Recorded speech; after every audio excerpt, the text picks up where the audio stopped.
सत्संगत जी, प्यार से बोलना जी, धन निरंकार जी। आशा करती हूँ आप सभी संत महापुरुष माता जी की कृपा से बहुत अच्छे होंगे। आप सभी का एक बार फिर से स्वागत है आपके अपने ही चैनल पर। आज का विषय है आज की विडंबना। आज का विषय यही है सत्संगत जी। तो चलिए सुनते हैं आज की ये साखी। सत्संगत जी, एक गांव में एक सुखी परिवार रहता था। उस परिवार में 3 भाई और 1 बहन थी। उनके माँ बाप उन चारों से बेहद प्यार करते थे, मगर बीच वाले बेटे से थोड़ा परेशान थे। बड़ा बेटा पढ़ लिख कर डॉक्टर बन गया था और छोटा बेटा भी पढ़ लिख कर इंजीनियर बन गया था, मगर बीच वाला बेटा बिल्कुल गंवार और आवारा किस्म का था। सत्संगत जी, कुछ समय बाद उनके दोनों बेटे डॉक्टर और इंजीनियर ने शादी कर ली और महीनों के बाद ही इनकी बेटी का भी एक अच्छे घराने में विवाह हो गया। मगर बीच वाला बेटा अभी भी कुंवारा ही था। वो अनपढ़ था और कहीं पर मजदूरी का छोटा सा काम करता था। उसको शादी के लिए कोई भी लड़की नहीं मिल रही थी। उसके माँ बाप उससे बहुत परेशान हो चुके थे।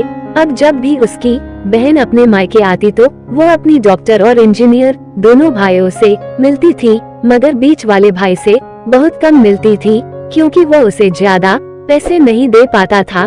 लेकिन फिर भी वो अपनी बहन से बहुत अधिक प्यार करता था। सत्संगत जी, कुछ समय बाद उनके पिताजी की बीच वाले बेटे की बिना शादी किए बिना ही मृत्यु हो गई। उनकी माँ ने सोचा कहीं अब किसी के मुंह से बंटवारे की बात न निकले, इसलिए अपने ही गांव में एक सीधी सादी लड़की से मंझले बेटे की शादी करवा दी।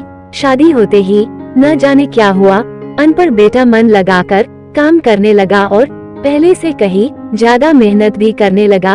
अब कोई भी पुराना दोस्त उसको मटर गश्ती के लिए बुलाने आता तो वह मना कर देता। सत्संगत जी, एक दिन उसके डॉक्टर और इंजीनियर भाई ने सोचा कि यह तो गंवार और अनपढ़ है, हम इससे कहीं ज्यादा पैसे कमा लेते हैं, इसलिए अब हमें बंटवारा कर लेना चाहिए।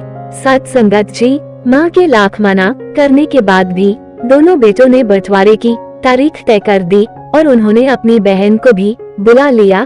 तभी उनका गंवार भाई कहता है कि तुम लोग बंटवारा कर लो, मुझे जो बचे वो दे देना या ना देना, मैं शाम को आकर अंगूठा लगा दूंगा। सत्संगत जी, तभी उसकी बहन कहती है, अरे बेवकूफ, तू तो हमेशा बेवकूफ ही रहेगा, जमीन का हिस्सा तो आमने सामने बैठकर होता है। और उसकी माँ भी उसे काम पर जाने से रोकती है। सत्संगत जी, उसी वक्त वकील भी वहाँ आ जाता है और कहता है कि आपका सारा हिस्सा मिलाकर 10 बीघा जमीन और 1 मकान है। अब ये बताओ किसको कितना हिस्सा देना है, मैं उसी हिसाब से कागज बनवा दूंगा। सत्संगत जी, तब गंवार भाई कहता है, वकील साहब 5-5 बीघा जमीन हमारे दोनों भाइयों के नाम लिख दो और ये हमारा घर है, मेरी प्यारी बहन के नाम कर दो। तब दोनों भाई पूछते हैं कि तू अपने हिस्से में क्या लेगा। गंवार भाई कहता है कि मेरे हिस्से में मेरी प्यारी माँ है। वो अपनी पत्नी की तरफ मुस्कुराते हुए कहता है, क्यों, क्या मैंने गलत कहा? उस गंवार और अनपढ़ की पत्नी अपनी सास से लिपट कर कहती है, माँ से बड़ी वसीयत क्या होगी मेरे लिए।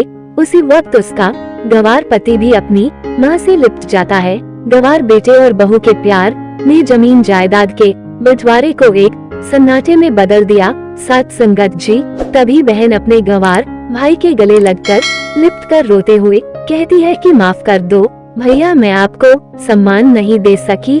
सत्संगत जी, तभी उसका भाई कहता है, मेरी प्यारी बहन, इस घर में जितना अधिकार हमारा है उतना ही तुम्हारा भी है। और रही बात बंटवारे की, तो बंटवारा नहीं करने से जीवन खत्म तो नहीं हो जाएगी। क्यों करते हैं हम बंटवारा? क्या हम एक साथ मिलकर नहीं रह सकते? जैसे हम बचपन में मिलकर खेलते रहते थे, एक साथ मिलकर रहने को ही तो कहते हैं एक अच्छा परिवार और उसके परिवार को संभालती है एक माँ।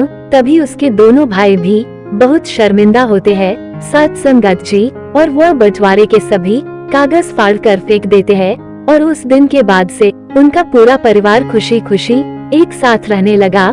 सत्संगत जी, अगर आप सभी को आज की साखी अच्छी लगी हो तो वीडियो को लाइक शेयर जरूर कीजिएगा। साथ ही चैनल पर पहली बार आए हैं तो सब्सक्राइब करना ना भूले। आप सभी से फिर मुलाकात होगी नई साखी और विचारों के साथ। तब तक के लिए खुश रहिए, सेवा सिमरन सत्संग करते रहिए, माता जी के चरणों से जुड़े रहिए।